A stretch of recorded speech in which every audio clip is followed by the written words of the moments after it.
Амансыздарбы урматтуу мекендештер, ыйык Рамазан айы менен жалпыңыздарды чын жүрөктөн куттуктайм. Кармаган орозоңуздар кабыл болсун. Кандай максат тилек койгон болсоңуздар баардыгы орундалсын. Бүгүн биздин агенттик аркылуу тырак жайлуу болгон мекендештерибизге ооз ачар кылып берип атабыз.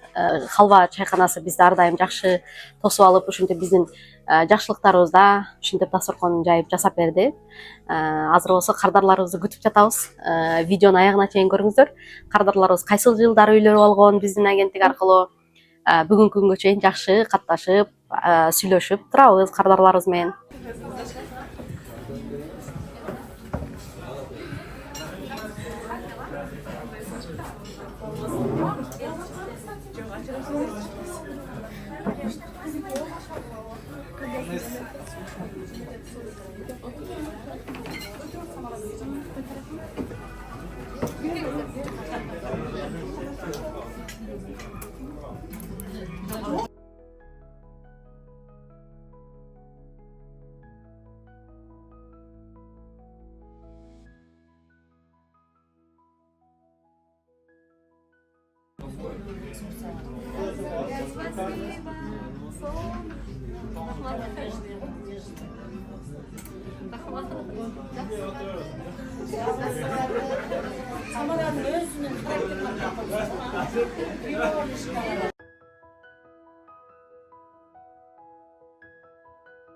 Жолугуп отурганыбызга аябай кубанычтамын. Анан алдыда дагы ушинтип жакшы иш чараларды өткөрүп, эми баарыбыз эле иштейбиз деп келдик, бирок өзүбүз үчүн дагы бир аз убакыт бөлүп, ой алмашып, бири бирибиз менен көрүшкөн кандай жакшы мындай сүйлөшүп, чай үстүндө отурган. Ошо мени сыйлап келгениңиздер үчүн чоң рахмат. Былтыры дагы ушинтип ар дайым эле ошо биздин мекендештерди колдон келишинче колдоп, сиздер бизди колдоп ушинтип келебиз. Сөздү сизге берсек. Биринчиден орозоңуз куттуу болсун. Биз экөөбүз семьябыз 2021-жылы МТШдан үй алганбыз. Ошо ремонт менен ошо Самара аркылуу алганбыз. Ошо жерде жашап атабыз. Рахмат сага чоң. Ден соолук каалайм. Катташып, сүйлөшүп турабыз. Самарадан алганга чейин дагы башка агентстволор менен сүйлөшүп, сурап, издеп көрдүк да. Анан негедир ушул Самаранын жөнөкөйлүгү, анан ушунчалык мындай искреннийлиги адам менен сүйлөшкөндө эле билинет да.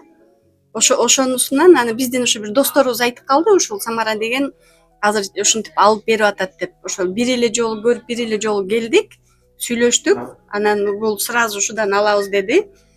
Ошону менен алып калдык. Бизге мындай ак жолтой жакшы үй болду да. Биз баягы үйдөн үй алып издеген да жокпуз. Себеби ошол киришкен адамдын, анан өзүбүздүн да жолубуздан болду окшойт. Ошол мезгилде аябай оң келди. Бул жигит айткандай, ошо үй алабыз деген көптөп деле топтоп койгон акчабыз жок эле. Самое главное решение болсо, анан ошол Кудай өзү колдоп, ошол биздин чечимибизге эле бата кылып эле ошол өзүнөн өзү уланып кете берет. Ошон үчүн дагы ала тургандарга да айтабыз, биз ушу ремонт вторичка дегенбиз. Себеби квартира снимать этип жашап атып жадаганбыз да. Барган квартиранын эле бул жыйнай берчү да. Балкондорун жыйнай берет, бүт баарын жыйнап чыгат. Лампочкаларын алмаштырат. Ошол квартираны акыркы жолу 2 жолу алмаштырдык. Ошол квартираны снимать эткенде айтканда мен уже балкондорун жыйнагысы келбей калган. Мен ушул үйдөн бул жыйнабайм дагы балкон болду, өзүм үй алып өзүмкүнө чыгып кетем деди. Ошол айткандай эле болду. Ремонт кылбай турган мындай киргенде аурасы аябай жакшы, аябай сонун үй туш келди. Бир эле ошол эле үйдү көрдүк. Булар ссылкасын жөнөттү. Көрүп туруп эле ошону бул мен болсо көрүң салган үйдө эле айтам, мына жакшы экен го, ала бербейлиби дейм. Бул айтат, бунун доступности мынча экен, бул мынча километр. Дагы алам, дагы салса дагы көргөзөм. Ушуну эле ала бербейлиби дейм, болбойт. Бул жок, ушуну деди. Бир бардык. Көрдүк. Ошо боюнча эле мен буга келип, кухнясы кичине экен бакыт десем, болду ошол деди. Ошо боюнча эле алып калдык. Биз ошо чемоданыбызды эле көтөрүп бардык. Ошону менен даже азыркы ошондо бирок кымбат болуп калды. 46 000 канчаны кантип төлөйбүз деп возмущать эткен. Кийин былтыркы бул эмес. Былтыр дагы былтыр дагы осы жерге чакырган да.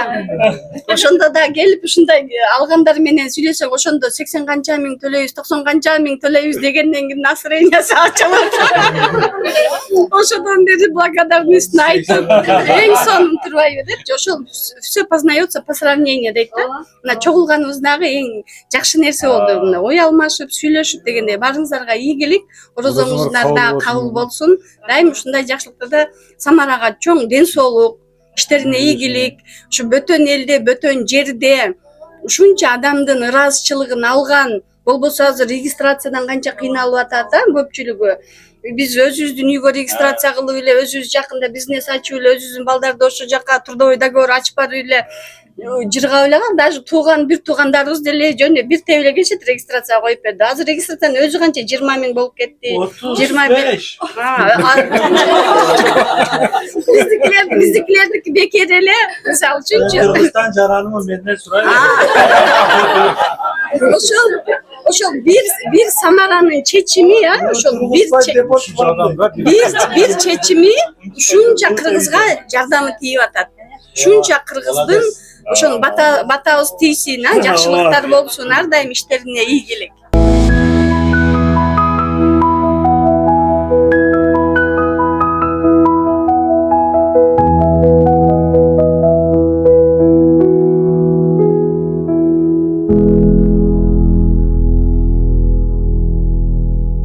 Оюңарга жетиңиздер.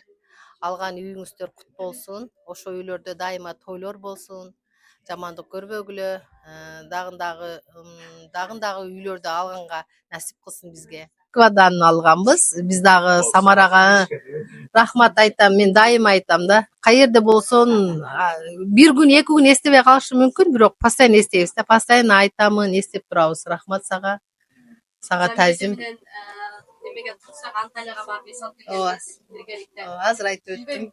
Багы кардарлар азыр сиздер мындай азыр сүйлөп берип атканыңыздарга капа болдуңуздар бул эми чисто сиздер үчүн эстелик. Эме да дайым жакшы нерсеге аракет кылышыбыз керек экен да. Чет элге бир эле бир чет элге барып келгенден кийин дагы сенде калоо пайда болот, дагы башка жака көргүң келет мисалы. Анан менин мечтам ушу ар бир биздин мекендештерибиз ушу чет өлкөлөрдү көрүп, эми жылдап иштейбиз да. Бир 11 күн өзүбүз үчүн убакыт бөлүп, сону бир эсте кала турган күндөрдү өткөргөндү өтө каалайм. Мен мүмкүнчүлүгүм болуп турса, ушу сиздерди көп чет жактарга алып жүрүп буйрса. Мен көргөн жерлерди кадимкидей баарыңыздарды көз алдымда элестетем да. Буйрса. Ушулар көрбөй калды да, ушуларды алып келсек сонун болот экен депчи. Ошол сыяктуу Замира эже дагы былтыр биздин команда менен барып, Анталияда сонун, Аябай сонун эс алдым. позитивная болуп, бийлеп, ойноп, сонун эс алып бергенбиз. Рахмат. Барыңыздардын орозоңуздар кабыл болсун. Мен эжемдер алганда Ивановадан, жезде менен эжемдер Ивановадан алып калып, анан кийин мен алгам да. Ушул Самарага ушун бар, биздин алдык ушудан депчи. Анан Самарага ошодон барып калдым. Метро Новогревадан мен алдым. Москвада. Бирок үйдү көргөн жокмун. Жаныбек барып эле сүрөтүн таштады. Бирок Новогревада эле жашайт элек да биз өзүбүзчө. Анан болду дедим. Мен кирбейм, көрбөйм, болду, алам дедим. Болбосо болду эле айтат. Болду, алабыз ошону. Акчабызга карадык да, өзүбүз эсептедик, ошонун жагын карадык да, анан кийин болду дедик да, ошого эле барып эле документ таштап неме кылдык, бат эле неме кылдык.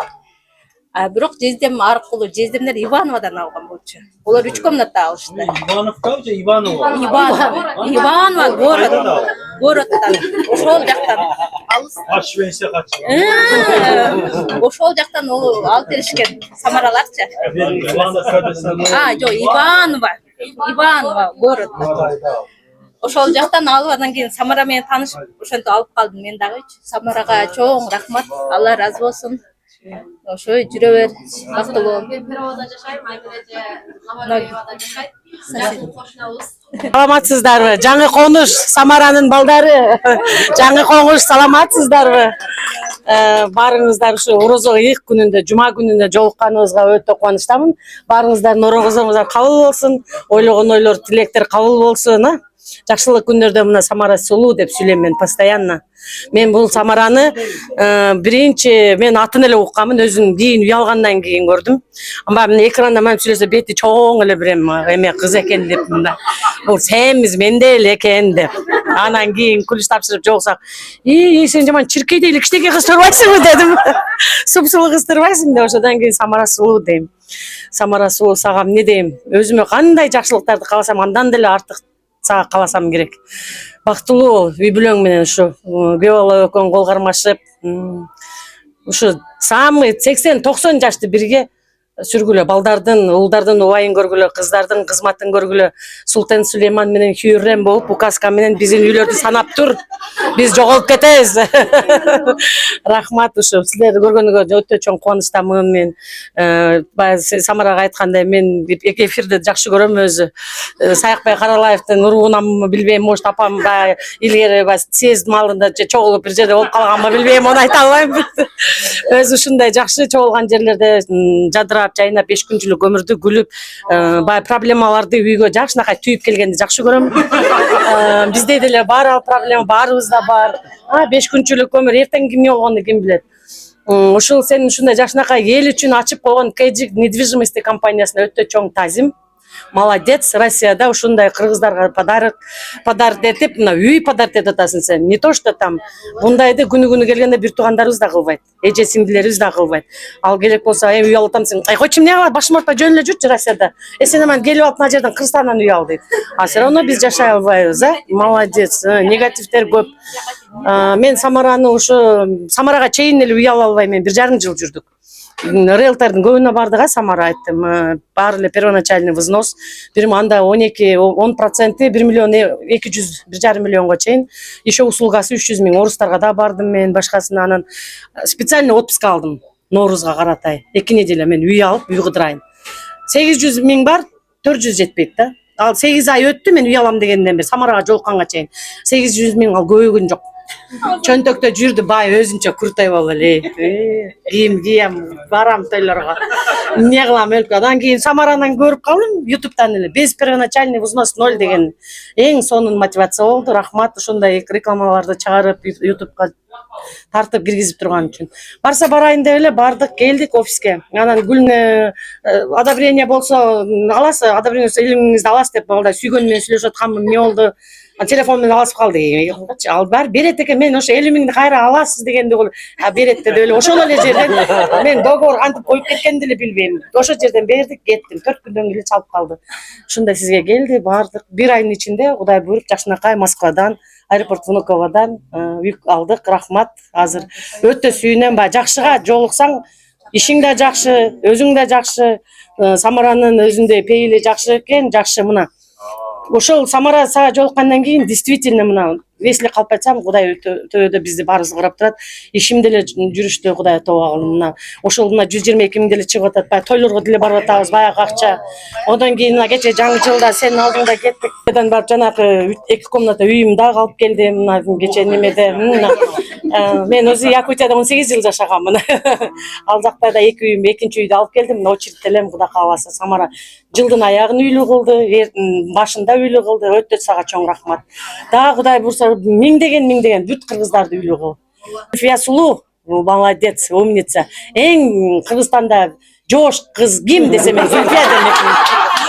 Эң жош кыз ким десе мен Зульфия демекмин. Эң молодец кыздар жана жалаңмен ким десе Жанбек демекмин.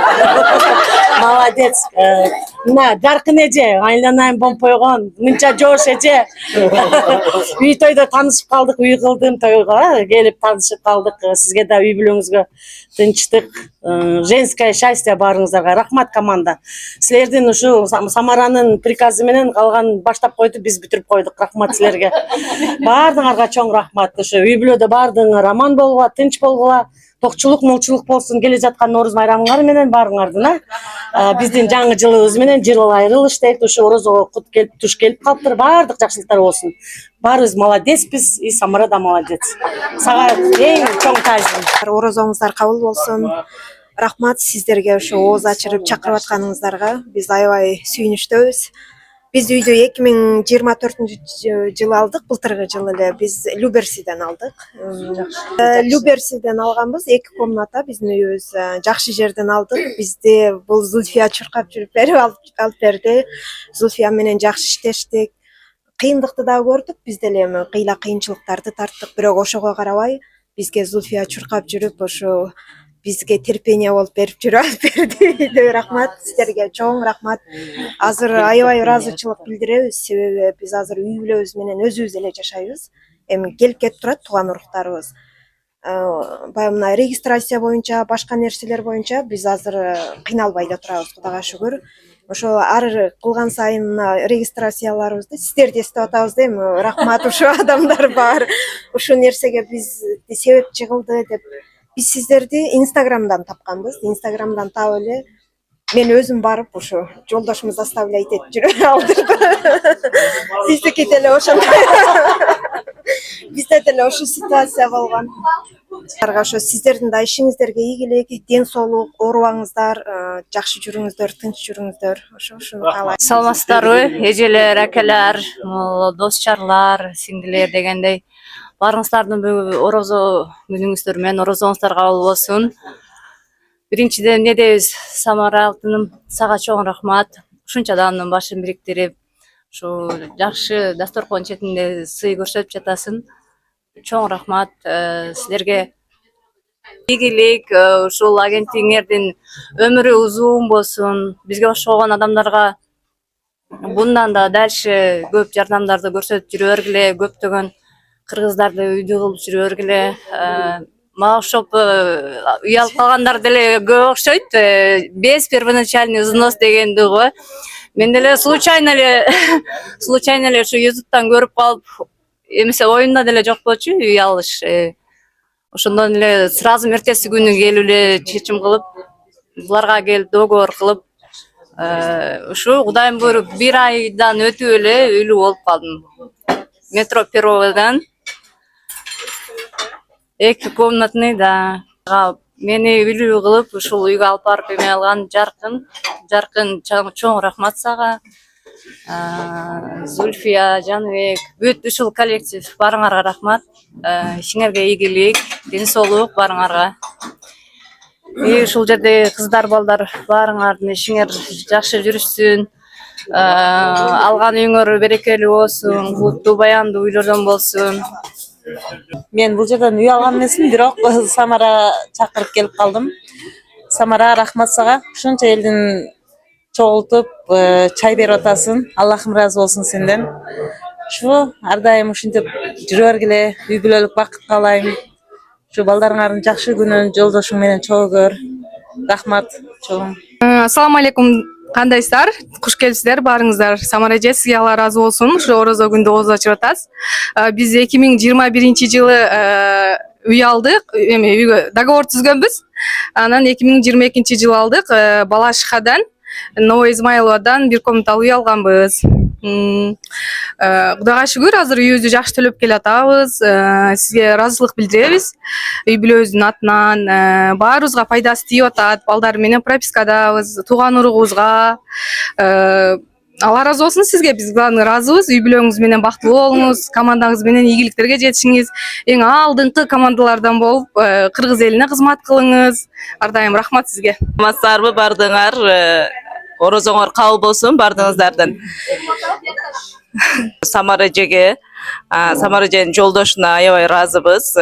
Себеби дайыма качан болсо колдоп жанында жүрөт. Уже көп эле жолу күбө болдук буга. Андан кийин командасына. Эгер ушундай командасы болбосо, анда мындай ийгиликтерге жетмек эмес Самара эжечи. Ошо командасына жана өзүнө үй бүлөлүк бакыт алай каалайбыз. Биз сиңдим экөөбүз үй алганбыз, экөөбүз тең Подольск шаарынан 2024 жылы. Сиңдиме уже 1 жыл болду, мага 6 ай болуп калды. Азыр төлөп келатабыз. Адамдар мындай үй алыш үчүн удобный бир убакытты күтпөй эле коюш керек экен да. Качан чечим кабыл алса, ошол удобный убакыт экен. Мисалы, ставканын түшүшүн же үйдүн баасын түшүшүн күтпөй эле коюш керек экен. Ал удобный болбойт экен эч качан. Анан дагы эмне дейбиз? ошо үй алган адам эч качан өкүнбөйт. Үй алгандан кийин ошонун пайдасын көргөн адам дагы алгысы келет ужечи. Ошо бардыгына ким тилек кылып чечим чыгарса үй алуу кабыл болсун. Ошол чечимдер кабыл болуп, дагы эмне дейбиз? Ошо аябай ыраазыбыз сизге. Барыңардын орозоңор менен биз Кузминкеден алдык үйдү. Ушу Самарага анан Зульфияга чоң рахмат. До конца эми под ключ дедилер, под ключ алып берди. Бир жылдан бери ошол жерде жашап атабыз, Кудайга шүгүр. Эми үйлүү болуп калдык. Кузминкеден алдым. Бир достор таштап калды. Эми Самараны таштап бир эле мындай көргөндө эле алдабай турган жүзүдөн эле белгилүү да адамчы. Эми көп недвижимосттер бар. Көрсөң эле уже бул мошенник бир нерсе дейсиң ачык эле. Комментарийде жазып коесуң аз келсе. Муну көрүп туруп эле чын эле мындай алдабаган жөнөкөй жакшы аял экен көрүнүп эле турат. Кийин Зульфияга байлап койду. Зульфия рахмат, до конца уже өзү туруп, өзү үйдү алдык, Кудайга шүгүр жашап атабыз азыр. Рахмат чоң сизге. Саламатсыздарбы? Мамам менен жана эжем Подольскстан, Москвадан үй алышты. Биринчи жана эжем алды. Потом мамам алды. Жана эжем неме Маштаковадан, Маштакова улицадан алды. Мамам болсун Левовскийден алды. Мен 23 алганбыз, город Домодедовдон 2 комнат. Мен Самараны Инстаграмдан тапкам өзүм эле. Бүт эмелерин көрүп чыкканмын кандай экен депчи. Анан жолдошума айтсам сразу эле макул болду. Ойдо жок жерде келип эле договор түзүп кеттик майда. Арасында 5-6 ай өтүп кетти, өзүнүн кичине шартыбыз туура келбей. Декабрдын 30-unda күлүштү алып, ремонту жок эле 72 квадрат метр косметический ремонт кылып, жашай турган кылып көчүп бардык. Азыр жашап атабыз, ушу 1,5 жыл болуп калды. Кудайга шүгүр. Зульфияга рахмат. Биз менен кошо чуркап жүрдү. Самара сагда чоң. Город Домодедово. Ежемесячный платеж 130 000. 3 жылга кыскарттык. Эми төлөө, кошумча төлөпчү. 130 жүрөбүз, барыбыз, бирөөнүн элинде, бирөөнүн жеринде, аман эсен өзүбүздүн Кыргызстанга деле кетебиз, келечегибиз ошол жакта да негизи. Барыңыздарга ден соолук болсо баардык нерсе болот. Компанияңар өнүгүп өсө берсин да, bundan да көптөгөн жакшылыктарды, ийгиликтерди багындырырга. Үй бүлөм атынан терең ыраазычылык билдирем. Жаңы эжелердин сделкасын өткөргөндө аябай кыйынчылыктар болгон, Билбейм, бирок багы эми мындай иш жагынан эмес. Даярдасак эле банктан ошондой болуп изменениялар болуп ошол учурда. Бирок мен сиздин бир адамдык бир жакшы немеңизди, качествоңузду айтып өтөйүн. Аябай сабырдуу да, бир мындай неме жок да. Хорошо, майлы, болуптур. Ставка даже көтөрүлүп кеткенде дагы ушундай болуп калды десек, майлы, эми буйрук неме кылалы депчи. Бирок азыр болсо эми сонун алгандай болуп калдыңыз да. Азыркы ситуацияга байланыштуучу. Ушундай багы ар бир нерсенин өзүнүн убакты сааты чыкпаса, өтө кыйын да алыш ошо. Өзү өтө сонун инсанга узатамын. Каныгүл эже менен 2020-жылы таанышып калдык. Каныгүл эже мен аэропорттон учуп келдим да, чарчап Екатеринбургдан учуп келсем, аэропорттон келгенимде тосуп алган абызды. Анан Каныгүл эжеге ушундай ишеним менен айткам, Каныгүл эже мага ишениңиз. Мен сизди үйдө үйлүү кылам, сөзсүз Кудай кааласа. Бирок колуман келгенин баарын кылам деген. 2 үйдү алды биздин агенттик аркылуу. Ошол эле учурда биздин агенттикти аябай жакшы мактап, всегда жакшы жактарыбызды айтып, эми жаман жагыбыз деле жок, бирок ошо бизди всегда талашып, 2020-жылдан бери, ошо таанышкан күндөн бери эле ошо иштеп келе атабыз. Азыр Каныгүл ойнайтат. Кандайсыздар? Бар жоңуздарга кутман кеч, туткан орозоңуздар кабыл болсун. Эмне тилейсиңиз этиңиздер.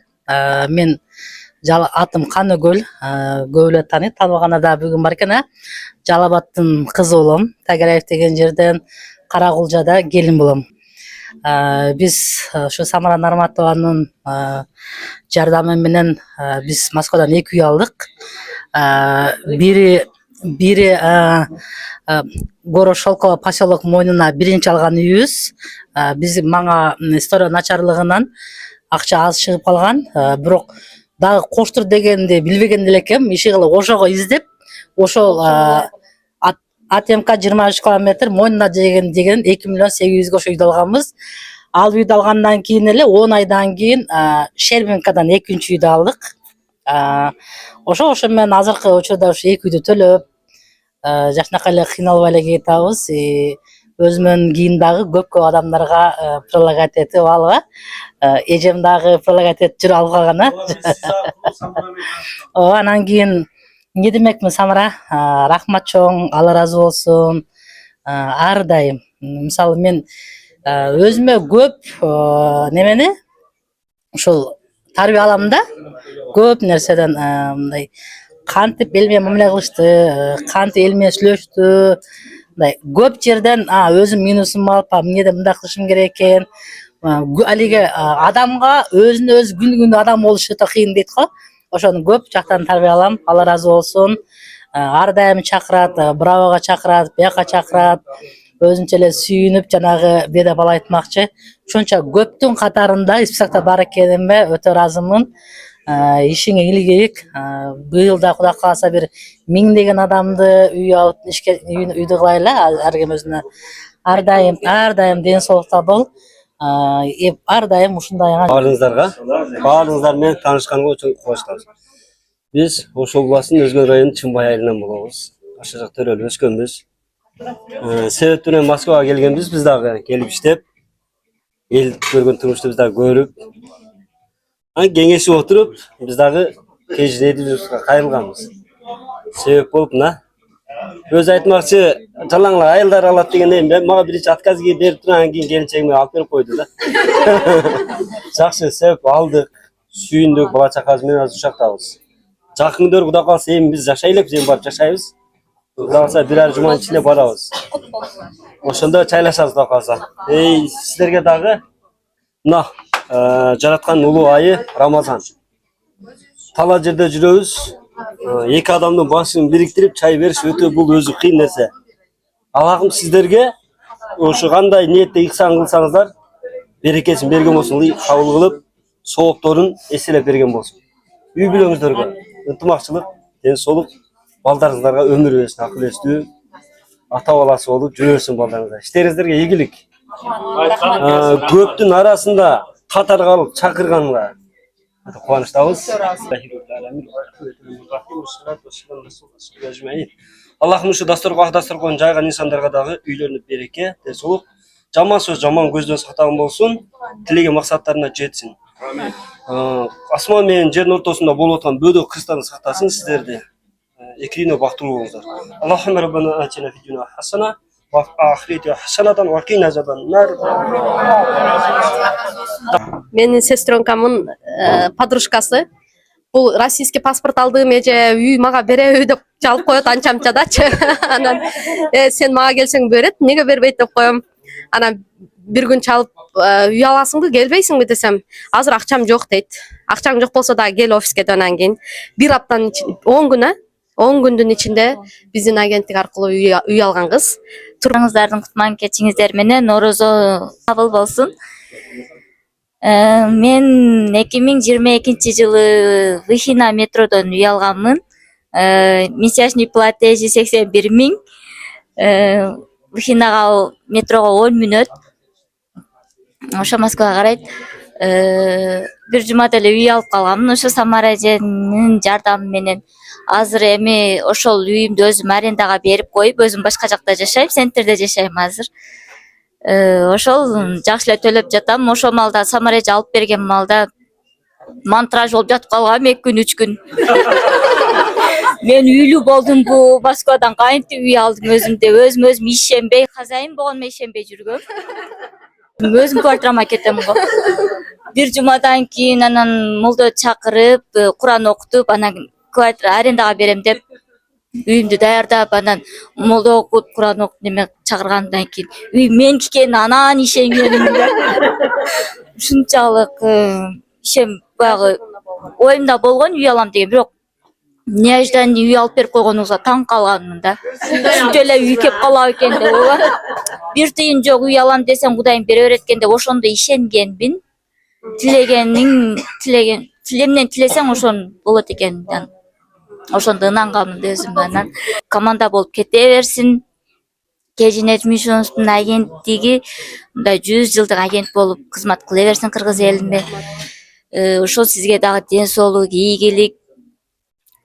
Ошо күйөөңүзгө жакшы жар, балдарыңызга жакшы апа болуп, каарыгаңызда балпайган байбече болуп, Кыргыздан эрке немеси болуп жүрө бериңиз. Рахмат. Кызы болуп. Эрке болуп, демаскан канча адамдар. Ооба, баары таанып ошо мактанып жүрүп калды. Ошол малда 80 миң деле айлык эмес болчу, малда айлыктар 50 миң, 60 миң болчу да. Азыр 80 миң эми бир зарплата болуп калды. Ойлонбой эле төлөй турам калдым. Ошол. Эң сонун. Оксана эже менен ровно канча жүрдүк? Көп жүрдүк Оксана эже? 1 жыл 3 ай жүрдүк. Оксана эжеге 8-9 жолу адабрейн алып турбуз. Ошол аралыкта. Адабрейн алабыз, ушинтип кайра дагы улантырабыз, ушинтип жүрүп үй алды. Анан сделкасы болуп, сделкасынан келе айтканда как раз мен иштен чыгып чайканага жолугуп калып, ошондон кучакталып неме Оксана эже ыйлайт, ага кошулуп, мен ыйлайм ошондо. Баарыңыздарга бүгүнкү Самара силер бүгүнкү кылган инсаныңар Аллахым берекесин берсин. Ихсандын баарына ушу келген канча коноктордун баарын баскан кадамдарга береке берсин. Мен дагы бир тууган таптым. Ушунча бир тууган таптым. Мен бүгүн Самара жазыптыр келиңиз депчи. Бирок мен 4төн кийин көрүп калдым да анычы. 4төн кийин көрүп калып, ошо көргөндө эле жөнөдүм да. Одинцовдон келдим, Одинцовдон келип көргөндө эле жүрүп жөнөдүм. Баары деле бияка ошо жүрөгү таза, үй алган адамдар, ошо максаты чоң, мындай таза, ниети туура адамдар келет. Мен ошон үчүн бияка шашып келдим да. Эч кимге айткан жокмун, күйөөмө дагы айткан жокмун, эч кимге дагы айтканга успеть эткен жокмун да. Эжем дагы чакырган экен, ага жазсам ал бүгүн бош эмесмин дегенден ошо келди. Мен дагы январда биз үй алдык. 24-январда сделка болду. Балашкадан үй алдык. 4 миллион 800гө, айына болсо 119 миңден төлөйбүз. Бирок Кудай берекесин берет экен. Биз дагы ойлондук, эми кантип төлөйбүз депчи. Кантип 120 миңди кантип төлөйбүз деп ошентсек, бир айды төлөдүк. Азыр эми буюрса 22 айды төлөйбүз. Бирок Кудай бар берекесин берет экен. Баарына жетишет экен. Ооба, баарына жетишет экенсиң. Иштер да жүрүшүп кетет экен. Анан акча дагы биринин артынан бир келе берет экен да. Ушул берекени билдим да. Ооба, мен да Самараны 2 агентствага барганбыз. Андан кийин Самараны бир түнү уже күйөөм деле бүт бардык ишенбей калды. Булар алда сенин акчаңды алып коет деп, жана түнү саат 4кө чейин издедим. Агентство издедим. Издеп эле ошо Самараны көрүп калдым.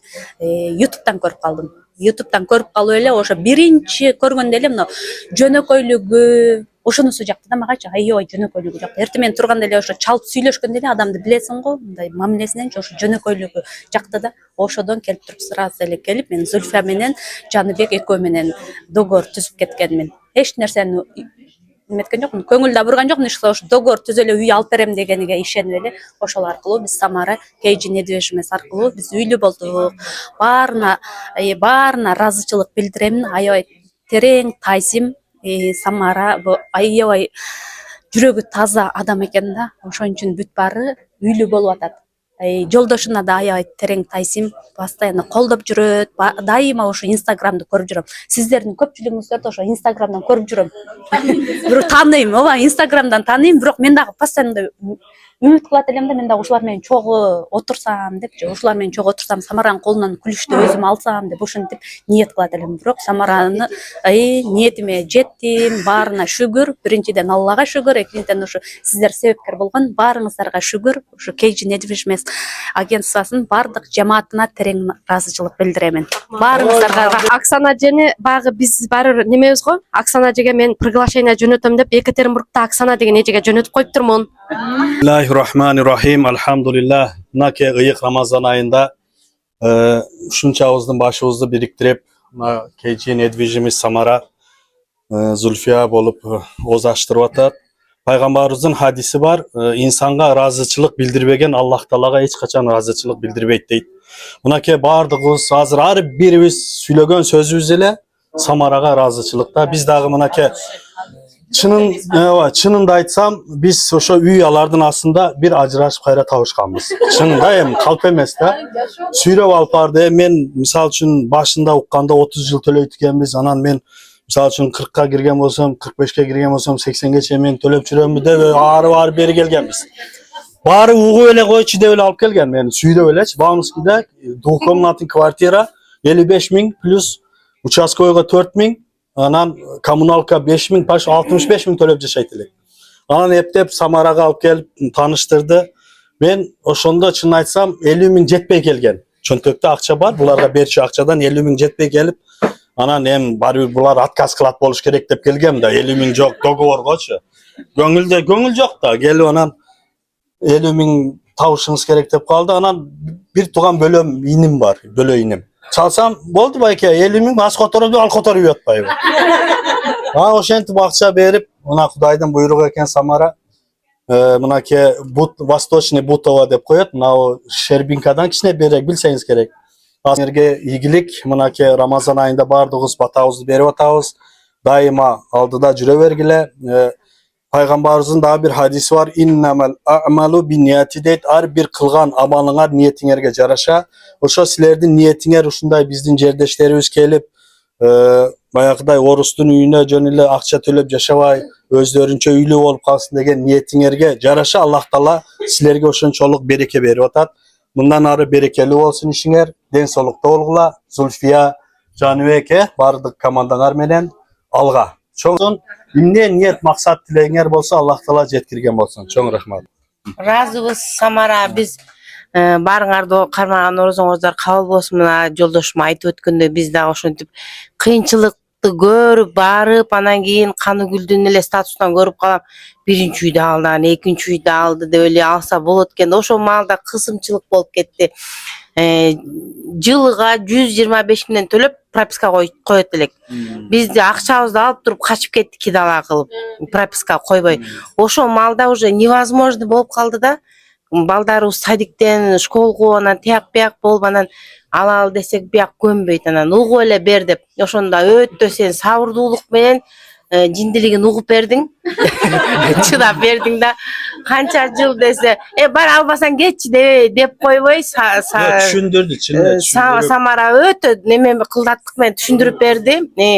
30 канча жыл анан өзү жөн эле угуп берем деп барган. Угуп эле берден ише атта калган өзүм кылам деп. Угуп эле бер албайбыз, макул деп барганбыз. Анан кийин ошо 30 жылга болот примерно десе, 30 жыл мен жүрөмбү, ипотека төлөйм деп, анан намаз окуп мен немеден барбай деп ошентип атып алдык.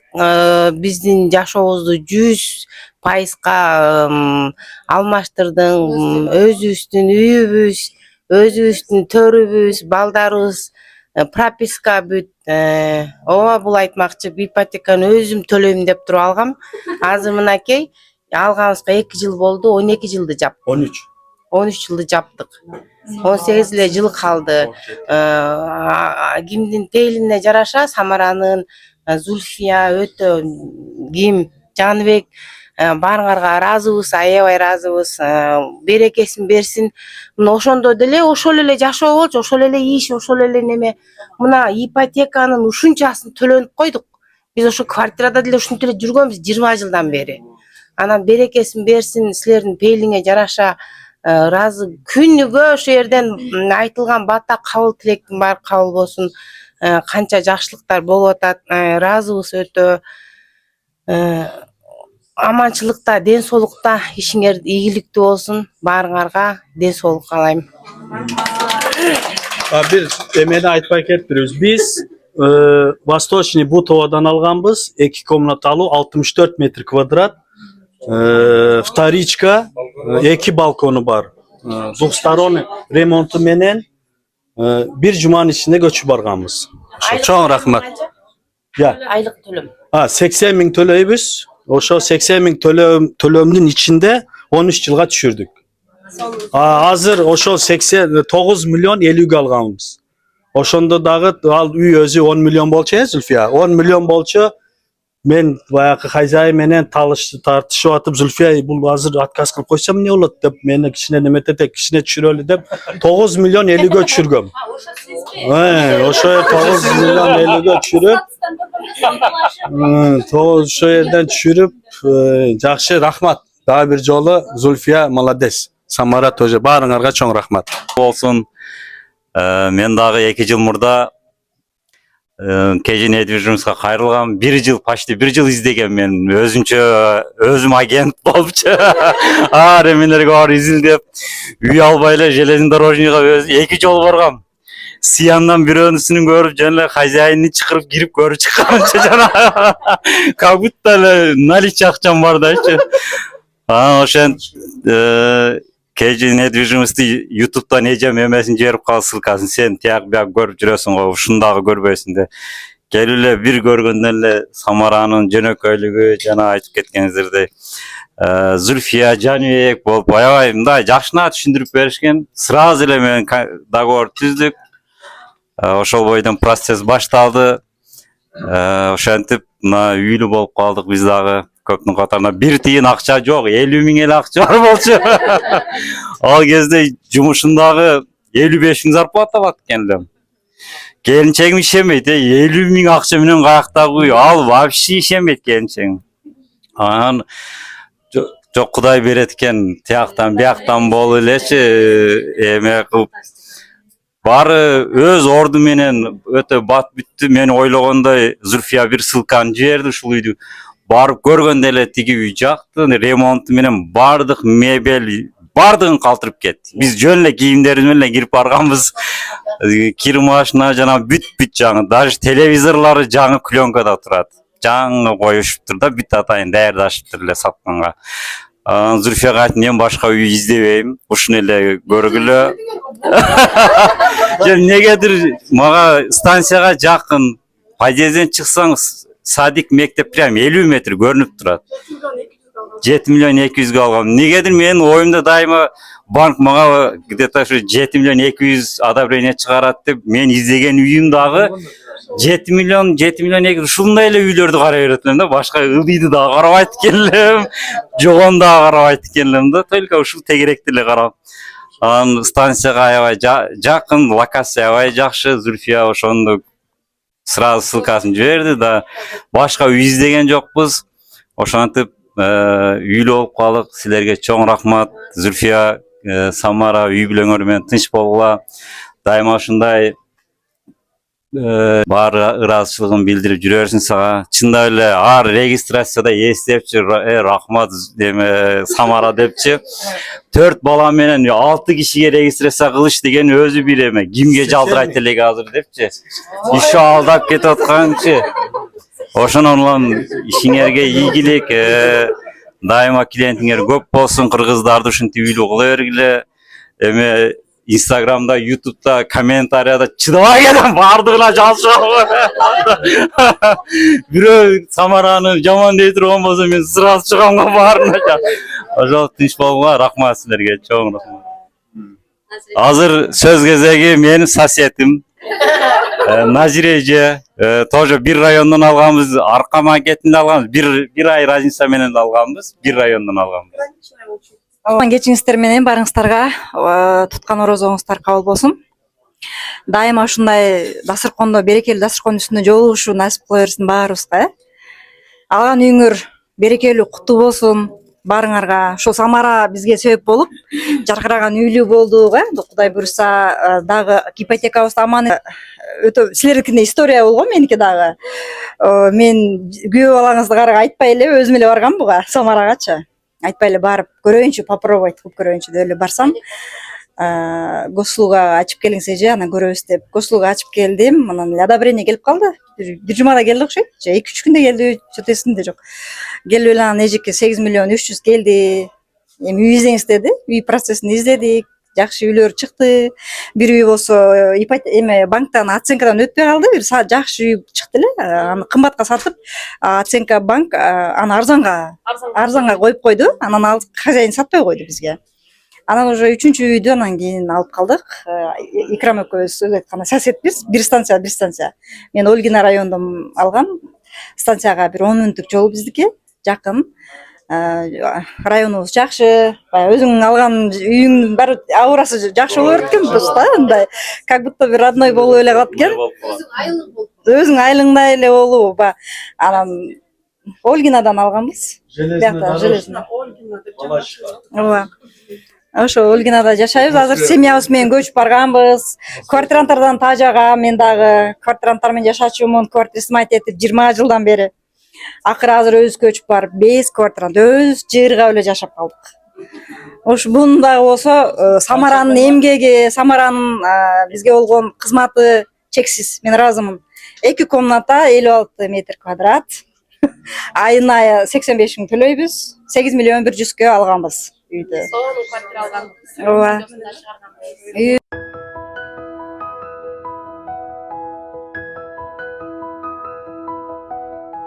Николайны анан дагы мен Москвадан 24-жылы февралда дагы квартира алдым. Экинчи квартирам Москвадан. О, молодец. Экинчи квартираны алып, балдагы ремонту менен өзүм ойлогондой, этажы дагы бардыгы сонун. Алгандан кийин аны айтам, бир 5 жылда төлөп бүтсөм болот депчи. Деп ушинтип пландап төлөп жүрдүм. Кудайдын буйругу менен 25-жылы 2 февраль күнү ипотекамды төлөп бүттүм.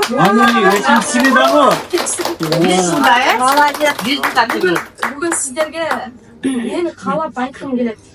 Мен ушул сиздерге бүгүн чын дилимен каалаган нерсем ушу ипотекаңыздарды эртерээк жаап, ипотекасы жок, эркин жашаңыздар. Топтора.